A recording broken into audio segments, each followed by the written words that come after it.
Hey everyone, and welcome back to Retro Legends. In the early 90s, Sega found itself in a spot that, just a few years before, would have seemed really unlikely. The Mega Drive had shaken up the market that Nintendo used to rule, grabbing a lot of attention, especially in the United States. For the first time, Nintendo wasn't the only big player anymore. Sega had built a bold, easy-to-spot, and different identity. But then, just when they had the most momentum, they started making a bunch of decisions that slowly chipped away at that lead. It wasn't just one mistake, but a series of choices about their plans, technology, and sales that all together messed up the company's position. Don't forget to hit that like button, subscribe to the channel, and ring the bell for more trips into the world of retro gaming. Let's get started.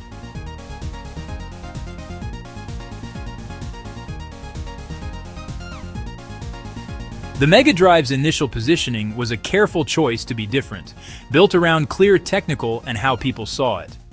Sega didn't try to go head-to-head with Nintendo, who was already well established. Instead, they found a less crowded area, bringing arcade games home. The Motorola 68000 processor, which was already used in many arcade machines, allowed for a more accurate way to bring certain types of games home, especially shoot-'em-ups, fighting games, and games with fast scrolling. This design allowed them to focus on how quickly games responded and how fast animations moved, rather than on how fancy the graphics looked. The games didn't have as many colors as those on other systems, but they were more stable during fast-moving parts. This was a big part of what made the system special, because it made it clear right away how it was different from the NES, and later, the Super Nintendo. In the United States, Sega of America turned these technical features into a straightforward way of talking. Their marketing didn't just show off the hardware specs, it created a story based on comparing things. The Genesis Does What Nintendo campaign wasn't about showing off technical stuff, but about making the message simple. Speed and newness versus old ways. This approach made the choice less complicated for customers, making it easier for them to decide.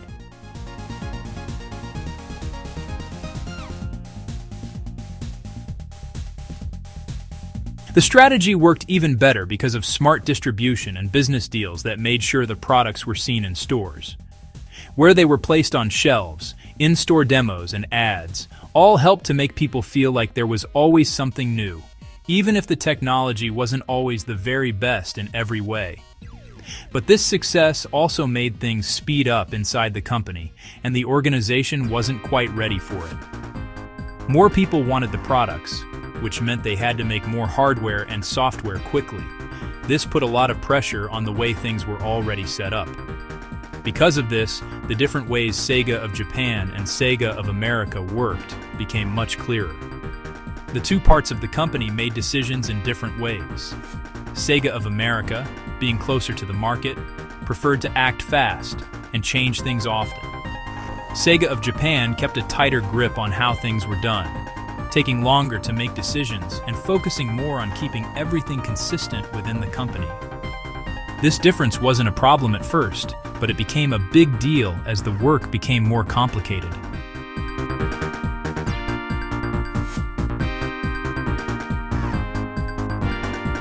The lack of agreement between Sega of Japan and Sega of America wasn't just about cultural differences. It actually led to them having completely different ways of working. The two parts of the company used different rules to decide what was important. Sega of America looked at market information and what people wanted right away, but Sega of Japan preferred a stricter plan, focusing on keeping their brand special and making all the big decisions themselves. This difference really showed up in how they handled games and how they sold them. Sega of America pushed for their products to be easier to get by changing the price, what came with it, and how they talked about it. For example, deciding to include Sonic the Hedgehog with the console was a clear example of this. It made it easier for people to start playing and made the game a common thing everyone knew. Sega of Japan was against this idea at first, thinking it made the product seem less valuable.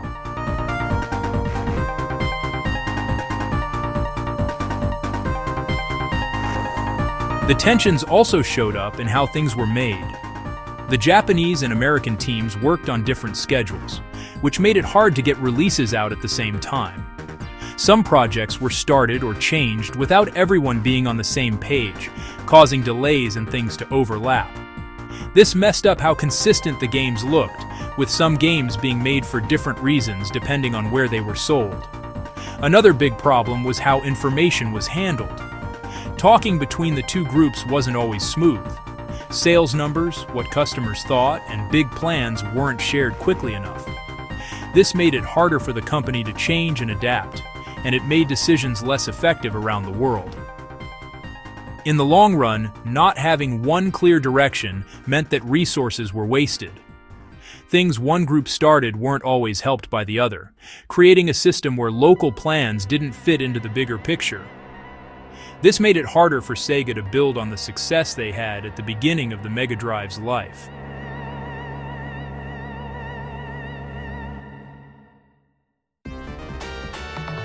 The Mega CD was introduced as an add-on for the Mega Drive. It was meant to give it more storage and better sound quality, using disc technology which was still new for home use. Right from the start, the price was a big problem. About 49,800 yen in Japan and $299 in the United States. These were high prices compared to the main console. This made it seem like a fancy extra, which stopped many people from buying it. When we look at sales, there was a big difference between how much people were interested at first and how it did over time. In Japan, the device sold quickly in the first few weeks, but then slowed down almost right away. It sold about 200,000 units in the first few months, and then stopped at around 400,000 units in total over several years. Around the world, the best guesses say it sold about 2.2 million units by the end of its life. This is a very small number compared to how many Mega Drive consoles were out there. This situation, where it cost a lot and not many people bought it, directly affected the games made for it. Because not many people owned it, game makers didn't want to spend much money making games for it. They chose to focus on the main platform instead. So the Mega CD got stuck in a loop. Few owners meant few games, and few games made people even less interested in buying it.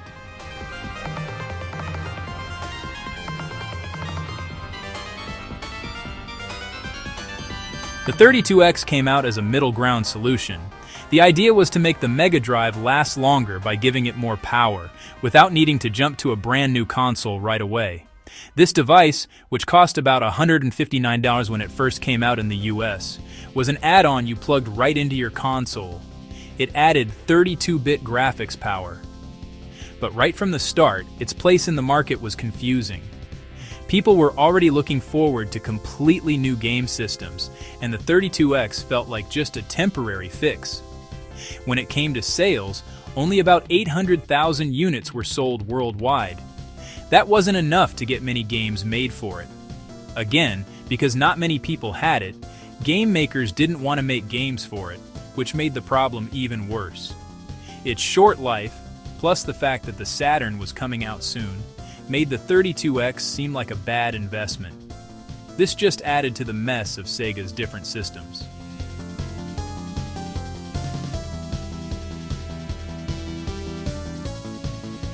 Sega's choice to keep the Mega Drive going longer by adding small upgrades caused different tech phases to overlap, when they normally would have been separate. Instead of making a clear switch to a new system, the company kept many different options available at the same time. This made it hard for the market to know what to focus on. The Mega Drive still got new games, while things like the Mega CD and 32X tried to add small improvements without totally changing the gaming experience. This layering made things less clear. Customers had many choices, but the benefits weren't always obvious. At the same time, game makers had to spread their efforts across different systems with different numbers of users. This made everything less efficient. None of the in-between solutions got enough users to make big investments worthwhile, and support for the main console slowly got weaker.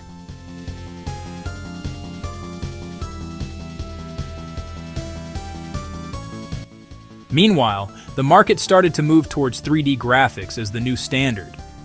This change meant they had to completely rethink how the hardware was built, not just add to what was already there. Sega came to this point with a system that was already pretty complicated because of choices made before. The Saturn was designed at a time when the company was trying to quickly respond to changes in the market by putting together many different solutions to handle both advanced 2D graphics and the new 3D capabilities.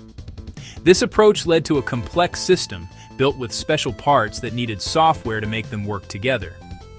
Programming for it was harder than for other systems that were simpler, which made it take longer to develop games and harder to make them run well. The tools they had weren't always good enough to deal with this complexity, which limited how much developers could really use the hardware. The connection to the 16-bit era showed up in this unresolved continuity.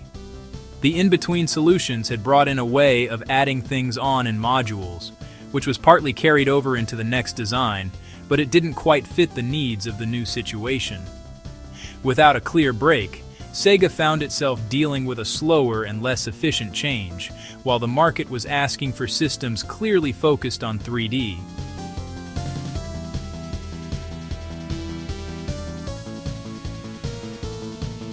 Sega's plan to bring arcade games to home consoles worked great at first, but it also showed some problems when people started wanting games that lasted longer. Games like Altered Beast and Golden Axe are good examples. They were very close to the arcade versions when they first came out, and they looked cool and were easy to play. But they were also very simple and didn't last long. Once you finished them, there wasn't much reason to play them again, which meant people didn't spend a lot of time with them. Space Harrier 2 was another game like this. It was made for the Mega Drive, but it still felt like an arcade game. Even though it was fast and looked good, the gameplay was still about short, repeated sessions. There wasn't much progress or ways for your character to get stronger. This kind of game worked well in arcades, where you paid to play again and again, but it wasn't as good for playing at home. Even better arcade games like Outrun had the same problems.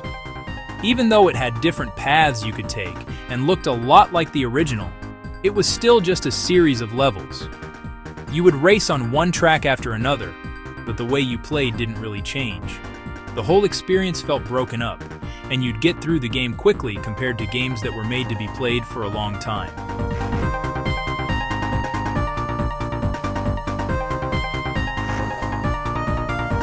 At the same time, Sega started making their own games that tried to make the gaming style bigger and better, but they didn't always keep it going. Streets of Rage was a big step forward for beat-em-up games, with more focus on how the story moved along and the music. But the series didn't come out regularly. There were long breaks between games, which made it harder for the brand to become really strong. Other game series were even more all over the place. Shinobi, even though it was one of their most famous names, changed a lot between The Revenge of Shinobi and Shinobi 3. The speed and how the game was put together changed, which showed they didn't have a clear plan. This way of doing things stopped the series from having a steady standard.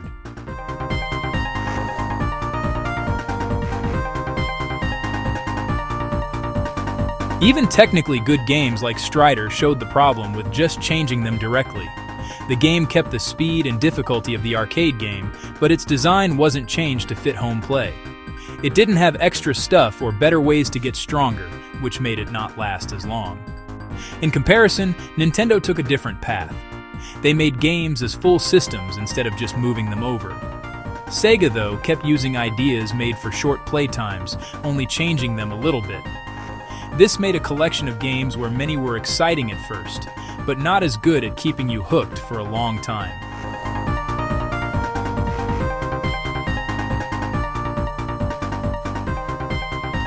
How Sega worked with outside game makers was directly affected by not having one clear tech plan. Having many different hardware setups at the same time, like the basic Mega Drive, the Mega CD, and the 32X, made things super complicated. This meant it cost more money and took longer to make games. For other companies, every game project needed them to first figure out which system to make the game for. There was a real risk of putting effort into a system that not many people had. This uncertainty made it harder to predict what would happen. Publishers couldn't count on a steady number of consoles already out there, nor could they get a clear idea of Sega's future systems. So many of them chose to focus on systems that had a clearer path forward, where their money wouldn't be at risk from sudden changes. This problem of having too many different things wasn't just about the hardware. It also affected the tools used to make games, which didn't always work the same way across all the different setups.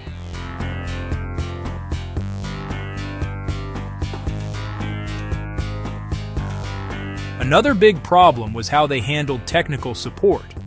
Sega couldn't keep up a good standard for the documents and tools they gave their partners. The differences between their own departments also showed up in how they worked with developers. The advice they gave changed depending on the market and where they were working. This made it harder to plan long-term projects and made things more likely to go wrong. From a money perspective, having to make many different versions or change games for specific setups cut into their profits. A lot of the time, the money they got back wasn't worth the effort they put in, especially for platforms like the Sega CD or 32X, which not many people bought. This made them pick projects more carefully, which meant there were fewer different kinds of games available.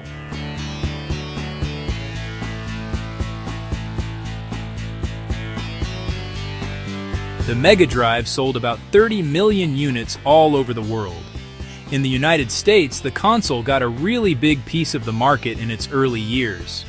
This was because it had a good price, lots of advertising, and many action games when it first came out.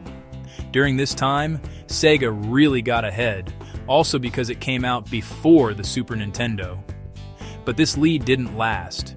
When the Super Nintendo came out, the competition became more about how good and how many different kinds of games each console had.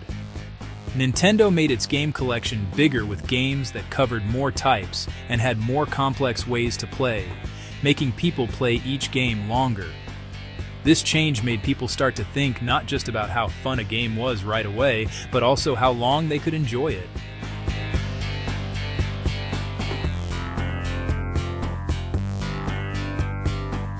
Meanwhile, Sega had to deal with a time when their efforts were spread out over many different projects at once. They kept supporting the Mega Drive, but they also started making and selling extra parts for it. This meant they focused less on the things that made the console popular in the first place. Their energy wasn't put into just one system. Instead, it was split among projects that might not even work out. Extra parts like the Sega CD and 32X didn't sell as well as the main console. Because not many people bought them, they didn't really help the system grow a lot. Instead, they made things more complicated, which made both players and game makers unhappy. Over time, having games that weren't very organized and a plan that was all over the place made them lose their early lead. Nintendo caught up by focusing all their games on one system, while Sega had a harder time changing things. This meant that the market shares changed, and the Mega Drive's early success didn't keep them on top for long.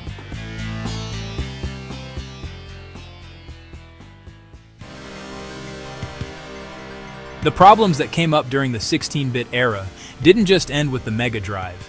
They directly affected the move to the Saturn. The way the hardware was handled, which wasn't straightforward, and the use of older systems on top of new ones, set a pattern that changed what people expected. When Sega showed off a new console, some people worried that it might also be quickly joined or replaced by other options. This really showed up in how people decided to buy things.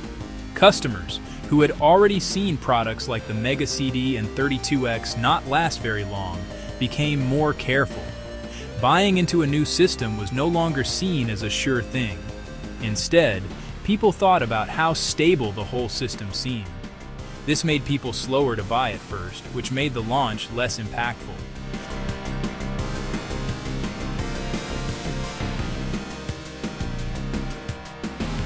Even on the developer side, there were direct consequences. The earlier fragmentation had already shown the risks of an uncertain user base and unclear planning. With the Saturn, these issues combined with more technical complexity making it even harder to get started. Game development studios had to invest in special tools and skills without being sure they'd get their money back. The loss of trust wasn't just about single decisions, but how people saw Sega's whole plan. Without a clear path forward, every new project was judged on its own, without the benefit of past trust. This made communication and launch campaigns less effective, and they couldn't make up for all the doubts that had built up.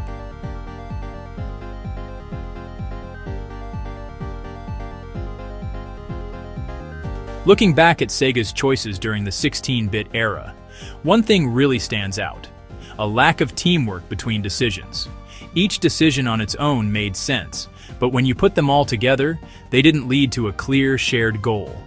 The Mega Drive's early success led to a super-fast growth period, where the company tried to grab every chance it could. But this growth didn't come with a strong plan to tie all these different ideas into one clear strategy. Decisions about the hardware, software, and how to sell things all went their own ways, often without ever really coming together. Things like adding new parts, managing their main game series, and how they sold products in different places all met specific needs, but they weren't put together into one smooth system. This made the product's identity get a bit lost, which over time made it harder to clearly tell people why their system was great. The lead they got at the start needed to be built upon steadily. Instead, the constant changes in how they did things stopped them from building on that strong beginning. Every new idea started from different places, without fully using what they had already achieved. This made all their decisions less effective over time, turning a short-term advantage into a shaky position. In the 16-bit era, this pattern was especially important. Sega really changed the market, bringing in new ideas in both technology and how they talked about their products. But their ability to innovate wasn't matched by good management over the long run. To control the market, you needed not just change, but also stability, and they couldn't keep those two things balanced. The result was that their strong positions slowly got weaker. The problems didn't come from suddenly losing out to competitors, but from a buildup of internal issues that made it harder for them to react over time. In this way, the 16-bit period was a perfect example. It showed how quickly gaining the lead could be lost, not by one big mistake, but by a series of decisions that just didn't work together.